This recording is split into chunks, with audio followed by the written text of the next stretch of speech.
Welcome back to the Deep Dive. Today, we're taking a deep dive into the world of organizational health psychology with you. You've sent us some really interesting research, and I have to say, even I'm a little surprised by this connection to periodontal disease. I mean, who knew work stress could impact your gums? It's fascinating, isn't it? It really highlights how interconnected our work lives and well-being are.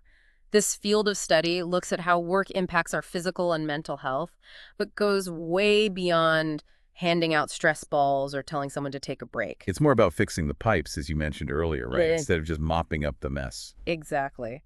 Occupational health psychology is all about understanding those systemic issues within a workplace that can lead to stress, burnout, and other well-being issues. It's like asking what's causing the leak in the first place. Okay, so less about blaming the stressed out employee and more about looking at the environment and the way work is designed.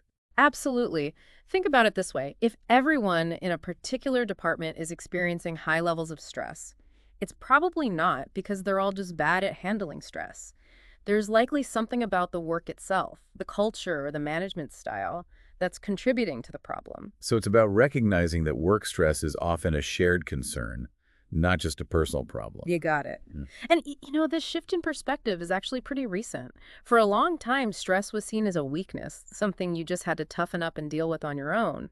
But thankfully, we're starting to understand that it's much more complex than that. Well, speaking of complexity, you mentioned societal trends earlier. Mm. What kind of trends are shaping the way we work and experience stress these days?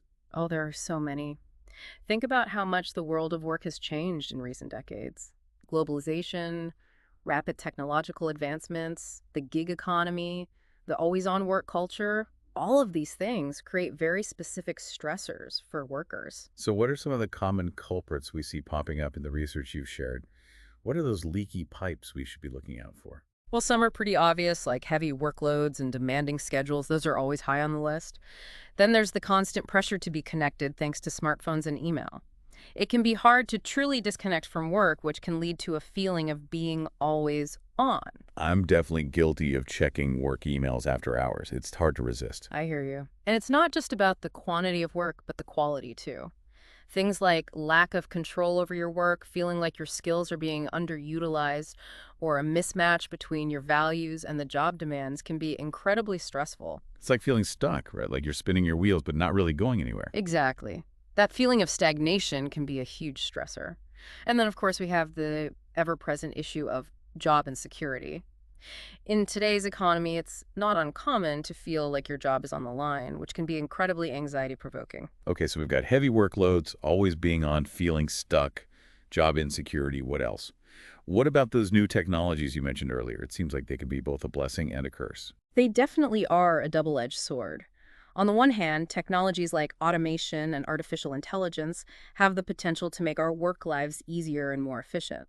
But on the other hand, they can create new stressors, like the fear of being replaced by a robot, or the pressure to constantly adapt to new systems and software. It's like we're on this treadmill of constant change, and it's hard to keep up. And let's not forget about discrimination. Whether it's based on gender, race, ethnicity, sexual orientation, or any other factor feeling discriminated against at work can have a huge impact on well-being. It creates a sense of not belonging, of not being valued, and that can be incredibly stressful and demoralizing. So it's not just about individual stressors, but also about these bigger systemic issues that create a culture of stress within an organization. Exactly. And the impact of all this stress is far from trivial. It affects us on a very deep physiological level. Okay, let's talk about that. What's actually happening inside our bodies when we're experiencing all this pressure? I know we've all heard the phrase fight or flight, but what does that actually mean? Well, imagine you're about to give a big presentation. You might feel your heart racing your palms, sweating your breathing, getting faster.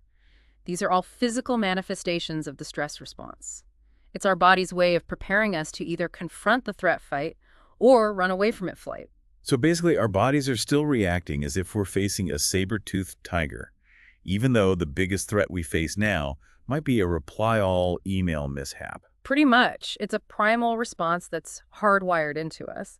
And it's all orchestrated by a complex interplay between our brain and our endocrine system. Okay, get ready to geek out on me because I'm intrigued. What's going on in there? Break it down for me. All right, so imagine your brain as the command center. When you perceive a threat like that looming deadline or difficult conversation with your boss, Your brain sends out an alarm signal that triggers a chain reaction in your body. So that's where the fight or flight response kicks in. Exactly.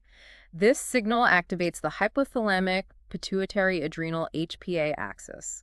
Think of it like a relay race, where your hypothalamus, pituitary gland, and adrenal glands are passing the baton. And what does this relay race do? It triggers the release of a cascade of hormones, including adrenaline and cortisol. Adrenaline is like a shot of energy, giving you that burst of alertness and focus. It's what makes your heart pound and your senses sharpen. So that's why I can suddenly focus like a laser when I'm under pressure. Exactly. And then there's cortisol. It's like fuel for your focus, helping you sustain that energy for longer periods. It also plays a role in regulating your immune system and managing inflammation. Okay, so in small doses, these hormones are actually helpful. They would allow us to cope with challenges and perform under pressure. Absolutely. It's like having a superpower that helps us rise to the occasion. But here's the catch. In today's world, we're often bombarded with stressors, deadlines, traffic jams, social media notifications, and this can keep our stress response system activated for far too long. So it's like our bodies are stuck in fight or flight mode, even when there's no real tiger to run from. Exactly, and that's where the problems start. When we're chronically stressed, those helpful hormones, adrenaline and cortisol, can actually start to have detrimental effects on our bodies. Okay, so let's talk about those detrimental effects. What happens when we're constantly running on stress hormones? Well, for starters, it can lead to a whole host of physical symptoms. Headaches, digestive issues, difficulty sleeping, muscle tensions. Sound familiar? You're describing my life right now. Yeah. But wait, are you telling me that work stress can actually lead to serious health problems? Unfortunately, yes. Research has shown that chronic workplace stress can contribute to a wide range of health issues, including cardiovascular disease, high blood pressure, weakened immune function, and even some types of cancer. Wow, that's scary. Yeah. I knew stress wasn't good for you, but I had no idea it could have such a profound impact on our health. It's something we need to take seriously. And it's not just about physical health. Chronic stress can also take a toll on our mental and emotional well-being. It can contribute to anxiety, depression, burnout, and even relationship problems. So it's a vicious cycle. Work stress impacts our physical and mental health, which then impacts our ability to perform at work and manage our personal lives, which leads to more stress. Precisely. And this is where understanding the different models of occupational stress can be really helpful. They provide frameworks for understanding how different aspects of our work environment can interact to create stress and impact our well-being. We'll dive into those models next. Okay, so we've established that chronic stress is not our friend.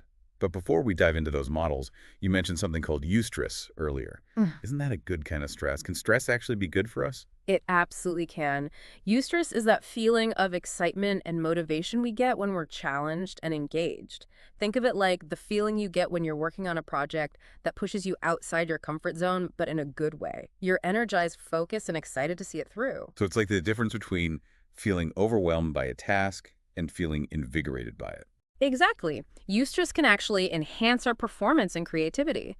It's that feeling of being in the flow where you're completely absorbed in what you're doing and time seems to fly by. Okay, so it's not about avoiding stress altogether, but rather about finding that sweet spot between challenge and overwhelm. And I'm guessing that's where those models of occupational stress come in. They can help us understand what tips the scales. You got it. These models provide frameworks for understanding how different aspects of our work environment can interact to create either distress or eustress. Let's start with the demand control support model. It's one of the most well-known models in occupational health psychology. All right, lay it on me. What's the demand control support model all about? Well, as the name suggests, it looks at three key factors: job demands, job control, and social support. Job demands refer to the workload, pressure, and responsibilities we face at work. Job control is the amount of autonomy and decision-making power we have over our task and work schedule. And social support refers to the quality of relationships we have with our colleagues and supervisors and the extent to which we feel supported by them. So high demands and low control, that sounds like a recipe for burnout. It definitely can be, especially if you're also lacking social support. Imagine a cashier. They often face high demands, long lines dealing with difficult customers. Low control can't change company policies or set their own pace, and maybe even low support if their manager is unhelpful or their coworkers are unsupportive.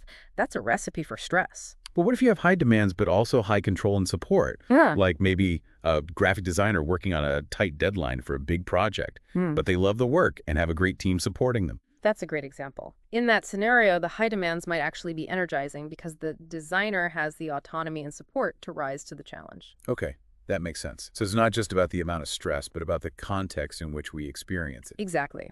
And this model highlights the importance of designing jobs that provide a good balance between demands and control, and of fostering a supportive work environment. This is giving me a whole new perspective on my own workplace. I'm already starting to analyze my job through this lens. What other models should we be aware of? Well, another important one is the effort-reward imbalance model. This model focuses on the balance between the effort we put into our work and the rewards we receive in return. Rewards can include things like salary recognition, job security, and opportunities for growth and development. So if you're working really hard but not getting adequately rewarded for your efforts, that's going to lead to stress. Exactly.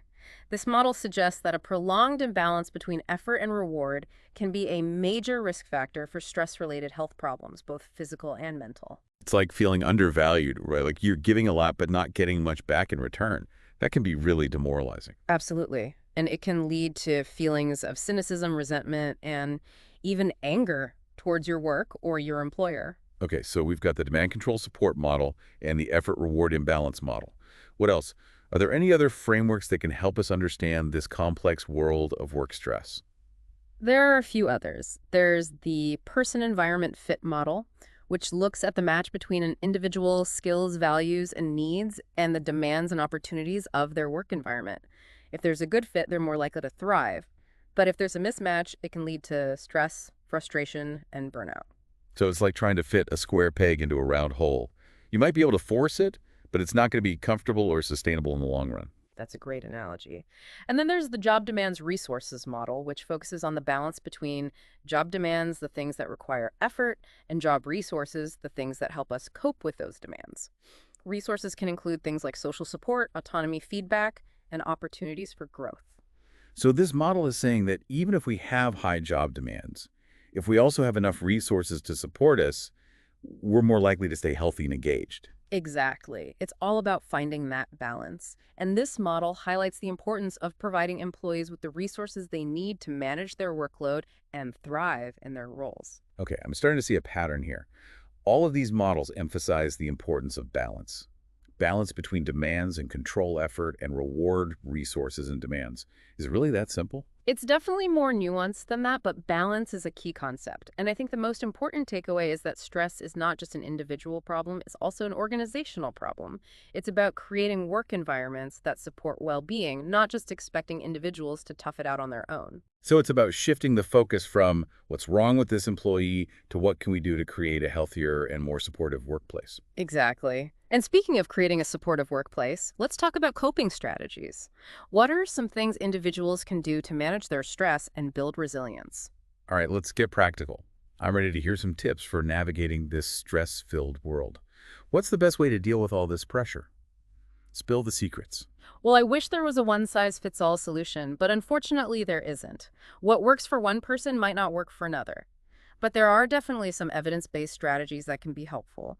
We can categorize them into problem-focused coping, emotion-focused coping, and proactive coping. Okay, break it down for me. What's the difference between those three? Problem-focused coping is all about taking action to directly address the source of the stress. So if you're feeling overwhelmed by your workload, problem-focused coping might involve breaking down large tasks into smaller, more manageable steps, delegating tasks when possible, or even talking to your boss about adjusting deadlines or expectations.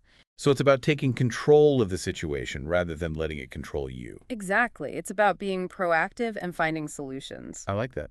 What about emotion-focused coping? Emotion-focused coping is about managing your emotional response to the stressor. This might involve things like practicing relaxation techniques such as deep breathing or meditation, exercising regularly, getting enough sleep, or spending time in nature.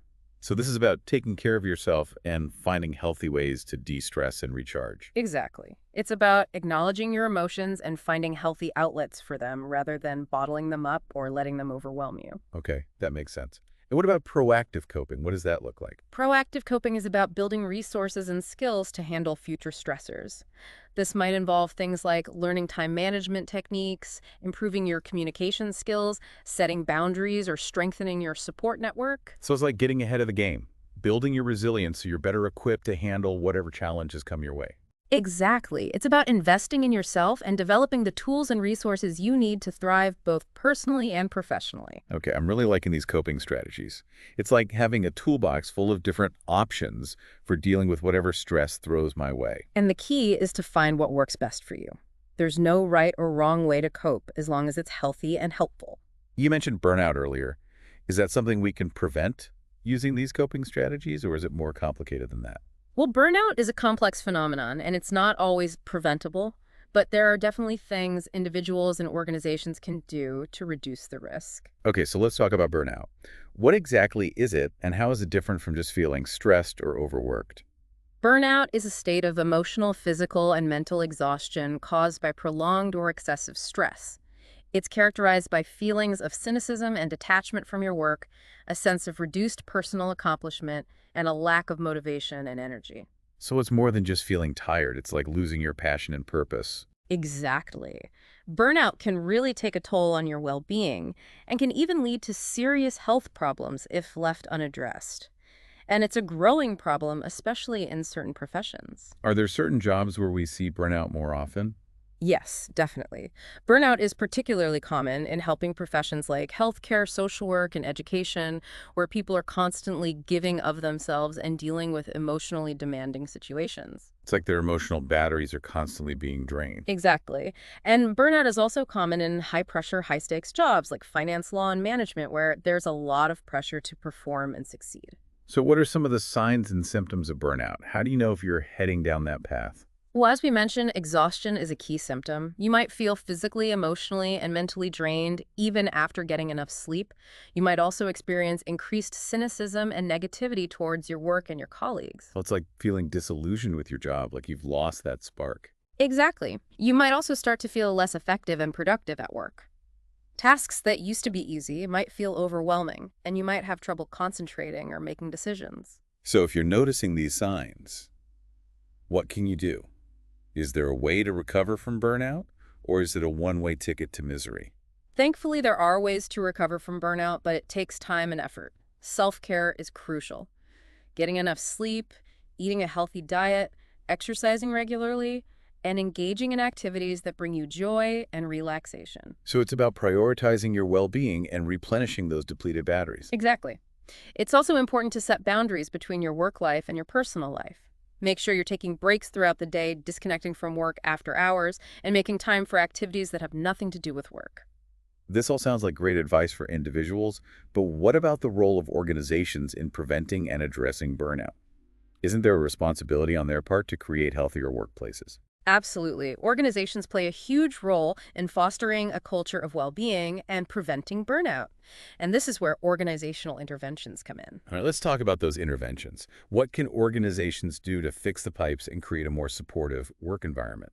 There's a wide range of interventions that can be effective, but some of the key ones include promoting work-life balance, fostering supportive leadership, providing resources for stress management, and addressing workplace culture issues. So let's break those down one by one. What are some specific examples of how organizations can promote work-life balance? While offering flexible work arrangements, such as telecommuting flex time or compressed work weeks, can be a game changer for many employees, especially those with families or other caregiving responsibilities. It's about giving people more control over their schedules and allowing them to integrate their work and personal lives in a way that works for them. Exactly. And offering generous paid time off policies, including parental leave, sick leave, and vacation time, is also crucial. It's about recognizing that people have lives outside of work and need time to recharge and attend to personal matters. And let's not forget about the importance of setting clear expectations and boundaries around work hours and communication. So no more expecting employees to be available 24/7 or answer emails at all hours of the night. Ideally not. It's about respecting people's time and allowing them to truly disconnect from work when they're off the clock. Okay, so work-life balance is crucial. What about supportive leadership? What does that look like in practice? Supportive leaders are those who create a positive and supportive work environment, provide clear communication and feedback, recognize and reward employees' contributions, and offer opportunities for growth and development. So it's about being a good manager, basically. Being fair, respectful, and supportive of your team. More than that, it's about creating a culture where employees feel valued, heard, and respected. It's about empowering employees and giving them the autonomy and support they need to thrive. Okay, I'm seeing how that would make a huge difference in terms of stress and burnout. What about resources for stress management? What kind of resources are we talking about here? Organizations can offer a variety of resources, such as employee assistance programs, EAPs, that provide counseling and support for mental health issues, stress management workshops, mindfulness training, or even on-site fitness centers or yoga classes. So it's about giving employees access to tools and resources that can help them manage their stress and improve their well-being. Exactly. And it's also about creating a culture where it's okay to talk about stress and mental health, where seeking help is seen as a sign of strength, not weakness. Okay, we've covered work-life balance, supportive leadership, and resources for stress management. What about addressing workplace culture issues? What are some common workplace culture problems that can contribute to stress and burnout? Well, one common issue is a lack of communication or transparency. When employees don't feel like they're in the loop or don't understand what's expected of them, it can create a lot of anxiety and uncertainty. It's like feeling like you're in the dark, not knowing what's going on or where you stand. That can definitely be stressful. Another common issue is a culture of overwork, where long hours and constant availability are seen as the norm. This can lead to a sense of pressure and guilt, making it difficult for employees to disconnect from work and recharge. And it can also lead to resentment and burnout, especially if employees feel like their personal lives are being sacrificed for the sake of work. Absolutely.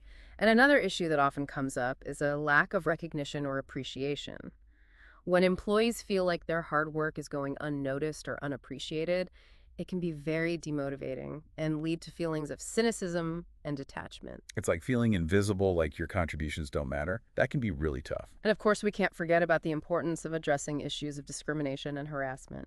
Creating a workplace where everyone feels safe, respected, and valued is essential for fostering a positive and supportive work environment. So it sounds like there are a lot of things organizations can do to create healthier workplaces, but it's not just about implementing policies and programs, is it? It's also about creating a culture where well-being is truly valued. Exactly. It's about making well-being a priority, not just an afterthought.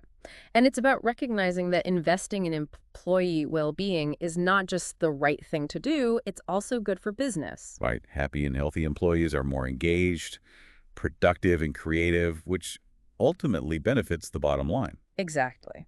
And this brings us to a really interesting topic, the role of emotions in the workplace. Okay, I'm intrigued. Emotions at work, isn't that a recipe for disaster? Yeah. Are we supposed to leave our emotions at the door and just focus on getting the job done? Well, that's the traditional view. But it's becoming increasingly clear that emotions play a huge role in how we work and how we interact with others. So are you saying that we should just let it all hang out, express all our feelings no matter what? Yeah. Not necessarily. It's not about being emotionally impulsive or letting our emotions control our behavior. It's about being aware of our emotions, understanding how they impact our thoughts and actions, and learning how to manage them effectively. Okay, I'm hearing the phrase emotional intelligence ringing in my ears. Is that what we're talking about here? Exactly. Emotional intelligence is the ability to recognize, understand, and manage our own emotions, as well as the emotions of others.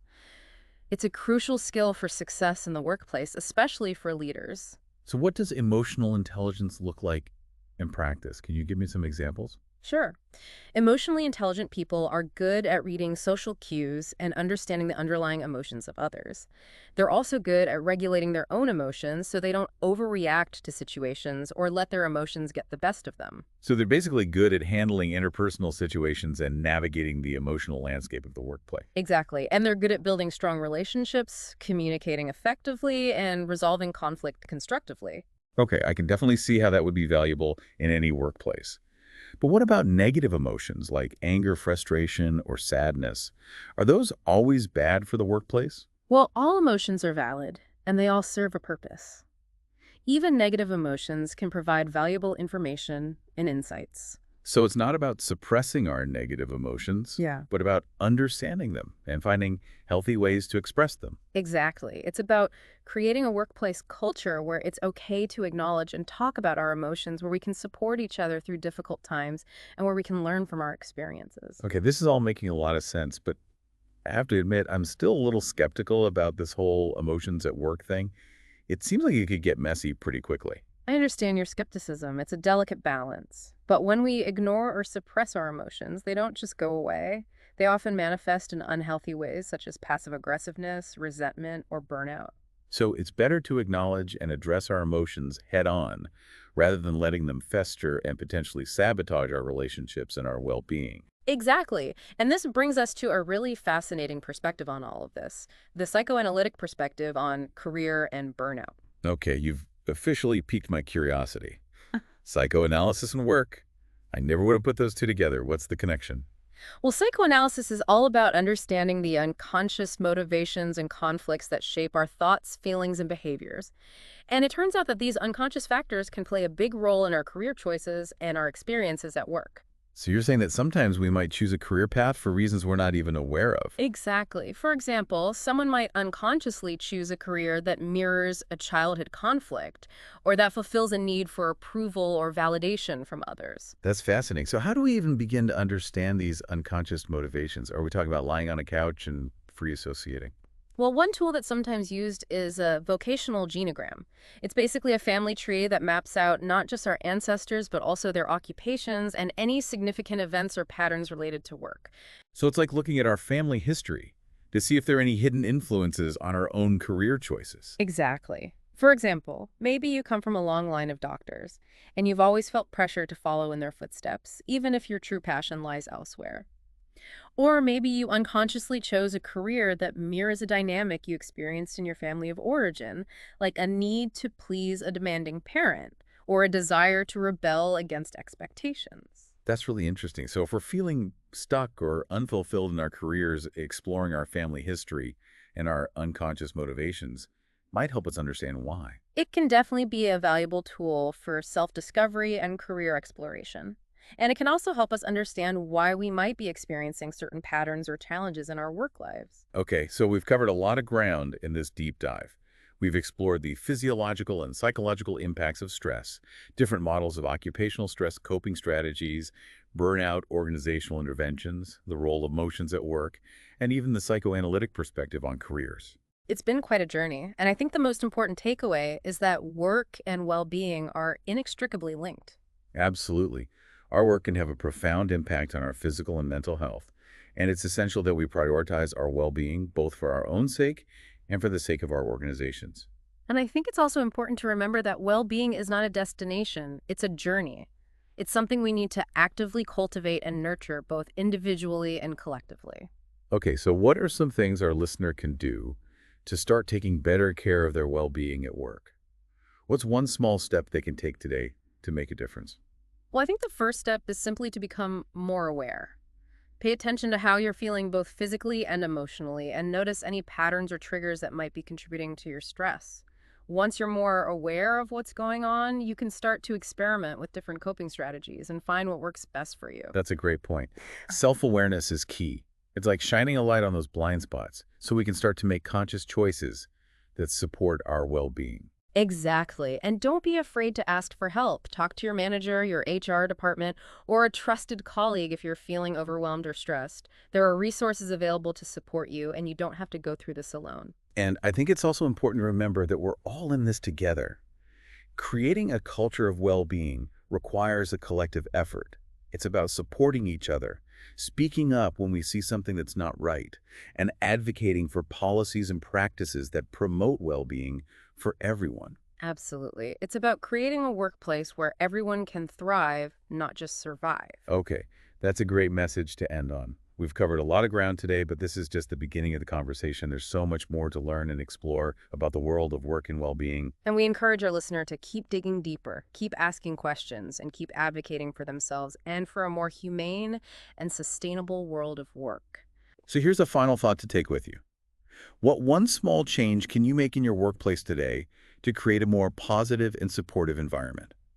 It could be something as simple as offering a colleague a word of encouragement, taking a break to go for a walk, or speaking up about a policy that's causing unnecessary stress. Remember, every small step counts. And together, we can create a world of work that nourishes our well-being, fuels our creativity, and allows us to bring our best selves to the table. Okay, I'm starting to see how all of this ties back to the research you shared about business travel. Even if it's for a conference in a cool city, that disruption to your routine and time away from home can really take a toll. Not exactly vacation, is it? It's so true. There's this myth that business travel is a perk, but the reality is that it can be incredibly stressful. Jet lag, disrupted sleep schedules, unfamiliar environments, and the pressure to perform while you're away from your support system all contribute to that stress. And I imagine it's hard to maintain healthy habits when you're constantly on the go. Goodbye gym routine and home-cooked meals. Exactly. Plus, there's often the added pressure of catching up on work before and after the trip, which can lead to longer hours and a feeling of being constantly on. So it's like a double whammy of stress. Yeah. And for people who travel frequently for work, that can really add up over time. It definitely can. And it's something that organizations need to be more mindful of. Providing support for employees who travel frequently, such as clear travel policies, flexible scheduling, and resources for managing stress and maintaining healthy habits while on the road, can make a big difference. Okay, so we've talked about a lot of potential stressors in the workplace, from heavy workloads to business travel. But what about those stressors that are less obvious, the ones that might be lurking beneath the surface? You mentioned something about unconscious motivations earlier. Can you unpack that a bit more? Of course. This is where it gets really interesting. Psychoanalytic theory suggests that our career choices and our experiences at work can be influenced by unconscious motivations and conflicts that stem from our early childhood experiences and family dynamics. So you're saying that our past can literally shape our present work lives, even if we're not aware of it. Exactly. For example, let's say someone grew up with a parent who was constantly critical of their achievements. That person might unconsciously seek out jobs where they're constantly striving for approval and validation, even if it comes at the expense of their own well-being. Wow, that's a powerful example. It's like we're playing out these unconscious scripts in our careers without even realizing it. Exactly. And this can lead to all sorts of challenges, from burnout to relationship problems at work. So how can we become more aware of these unconscious motivations? Is it a matter of digging into our past and trying to connect the dots? That's definitely part of it. Therapy can be incredibly helpful for exploring these unconscious patterns and understanding how they're impacting our lives. But there are also things we can do on our own, such as paying attention to our emotional reactions at work. So if we're feeling triggered or overly stressed by a certain situation at work, it might be a sign that there's something deeper going on. Exactly. It's like our emotions are trying to tell us something if we're willing to listen. Okay, this is all pretty mind-blowing. I'm starting to see my own career choices and work experiences in a whole new light. That's the power of this perspective. It can really help us understand ourselves and our relationship with work on a deeper level. So as we wrap up this deep dive, what's the key message you want to leave our listener with? What's the most important thing for them to remember about occupational health, psychology, and well-being at work? I think the most important message is that well-being at work is not a luxury. It's a necessity. It's not just about feeling good. It's about being able to function effectively, to be creative and productive, and to build meaningful relationships. And it's something that we need to be intentional about cultivating both individually and as organizations. I love that. Well-being as a necessity, not a luxury. Yeah, And it's a journey, not a destination. exactly. It's an ongoing process of learning, growing, and adapting. Well, I have to say, this deep dive has been incredibly insightful. I've learned so much about the complex interplay between work and well-being, and I'm feeling inspired to take some of these insights and apply them to my own work life. That's wonderful to hear, and we hope our listener feels the same way. So for you listening, we encourage you to take what you've learned today and start making small changes in your own workplace. It could be something as simple as setting better boundaries, practicing mindfulness, or having an open and honest conversation with your manager about your well-being. Remember, you have more power than you think to shape your work experience and create a more positive and supportive environment for yourself and those around you. And remember, well-being is contagious. Yeah. When you prioritize your own well-being, you inspire others to do the same. So let's start a ripple effect of well-being in our workplaces and beyond. We hope this deep dive has given you the knowledge and inspiration to do just that. Thanks for joining us on this journey.